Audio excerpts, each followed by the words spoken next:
Porque essas definições tolas acabam colocando a gente sempre no colo de algum vagabundo burro e barato. Um vagabundo burro e barato, com o discurso mais tosco de todos. Aí o Bolsonaro, eu sou de direita! O que quer dizer ser direita? Hoje um brasileiro acha que ser de direita é ser Bolsonaro. Nós não somos Bolsonaro. Mas nós temos posições muito mais duras e resolutas do que o Bolsonaro.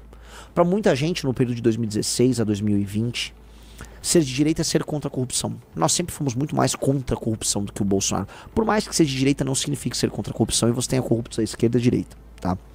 Ser de direita naquela época era defender reformas profundas do Estado brasileiro. O Bolsonaro nunca defendeu essas reformas. Reformas no sentido de liberalização da economia, reformas pró-mercado, aumento da liberdade, da capacidade de agência do homem e do empresário brasileiro. Para dar um exemplo. O Bolsonaro nunca foi a favor disso.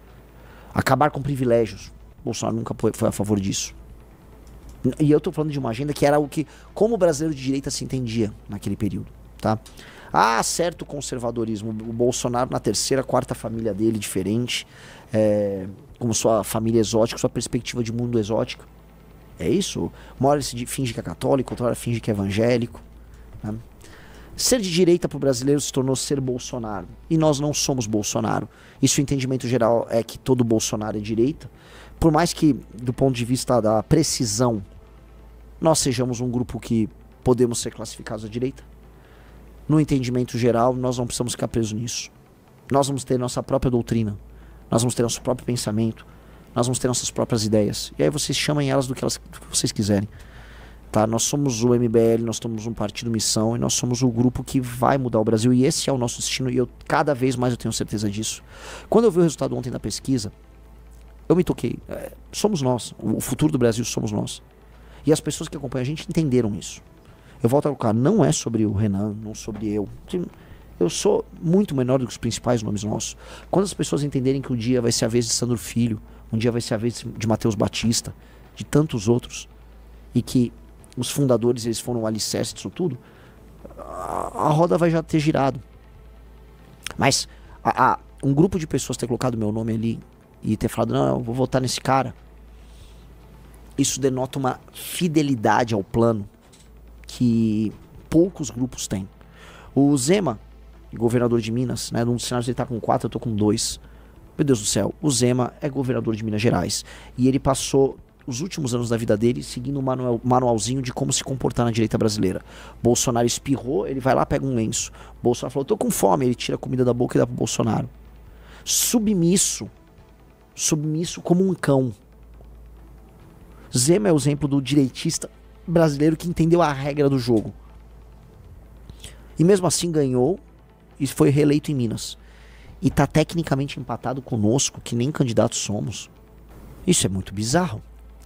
Isso quer dizer que se nós fizermos alguma campanha, nesse cenário que vocês estão vendo aí, que é o cenário 1 estimulado, tá? Que é o cenário hoje o mais provável. Se eu me esforçar um pouquinho, eu busco esse Zema, eu passo ele. E se a gente aumentar o nosso conhecimento e levar o nosso discurso pro resto do Brasil, eu não acharia loucura a gente começar a buscar os 6, 7, 8, 10%. Até porque este cenário aqui, ele pega um determinado Tarcísio, um Tarcísio com apoio do Bolsonaro.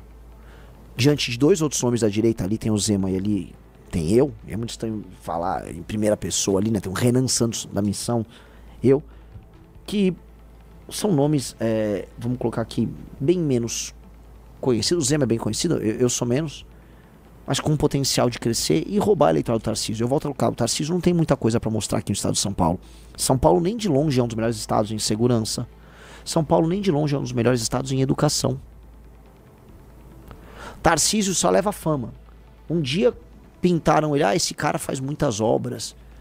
E aí desenharam esse Tarcísio, entregaram aí e fica todo mundo achando que o cara é uma das 1000 maravilhas do mundo. Não é uma das 1000 maravilhas do mundo. É sob o governo de Tarcísio que o PCC mostrou aí que é uma operação multibilionária. É debaixo do nariz do Tarcísio que o PCC opera no Porto de Santos ou na Faria Lima. É debaixo do nariz do Tarcísio que o PCC tomou as regiões do litoral brasileiro inteiras. E o Tarcísio só fica ali reativo, olhando. Aí diz que inaugura uma ponte, aí inaugura outra coisa. E intercala uma inauguração de uma obra iniciada no governo anterior e outra, com declarações de submissão ao Bolsonaro. Ele disse o seguinte, que caso vire presidente, a primeira coisa que ele fará será anistiar o Bolsonaro. Ora, esta é a resposta que um sabujo dá, que um puxa-saco dá. Tarcísio se comporta como um sabujo e um puxa-saco.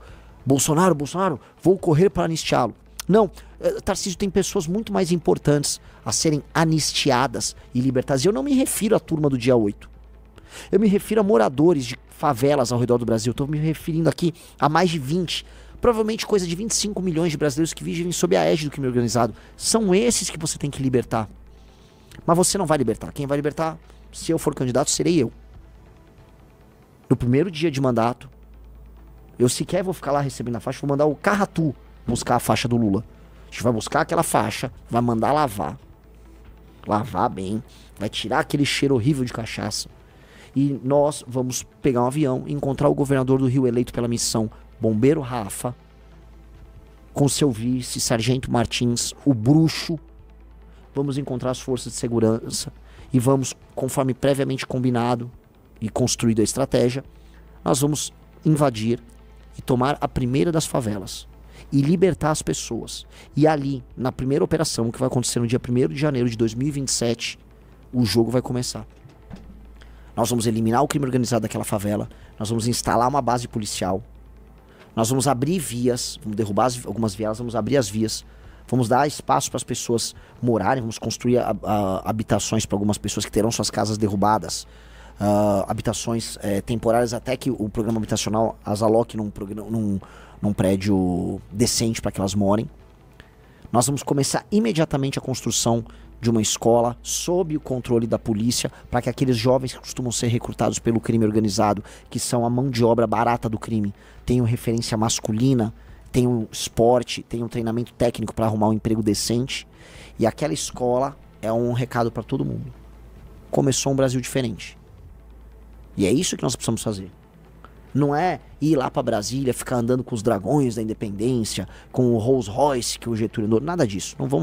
Não vai ter cerimônia, porque a gente não tem o que comemorar.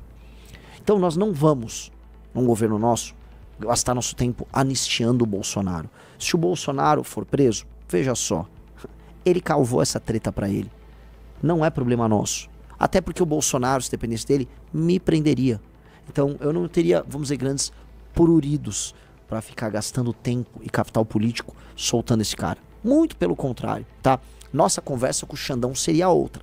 Porque se o Xandão decidir se intrometer nos assuntos, ele vai ter um problema institucional com esse governo. E ele ou qualquer um que impedir a gente de se realizar vai estar tomando uma escolha política muito dura e muito séria. E o nosso governo vai ser muito claro. Ele vai ser um governo eleito com uma agenda muito clara e muito específica. E ele espera, dado que essa agenda está pautada pela Constituição, esse governo vai esperar que essa agenda seja respeitada. E vai fazer valer esse direito. Mesma coisa com o Congresso e mesma coisa com governadores que têm relação com o crime organizado e que vão tentar lutar contra a implementação da lei e ordem no Brasil. Estou falando disso de maneira muito respeitosa, porque eu tenho certeza que os homens nas posições institucionais vão decidir tomar as posições institucionais mais sérias e mais corretas. E esse é o nosso papel. Então, Tarcísio Gomes de Freitas, se você sonha em se tornar presidente da República para que o primeiro ato, no teu primeiro dia de mandato, seja salvaguardar, soltar um cara que vai ficar o quê? Andando no palácio te dando ordem? Que é isso que o Bolsonaro vai querer fazer? Que é o que ele já faz com você no teu governo? Que é o que ele faz quando ele sobe no caminhão de som? Se isso você acha que é o que um homem público tem que fazer, isso mostra muito mais que você não é um homem a serviço do Brasil, mas você é um homem a serviço do Bolsonaro.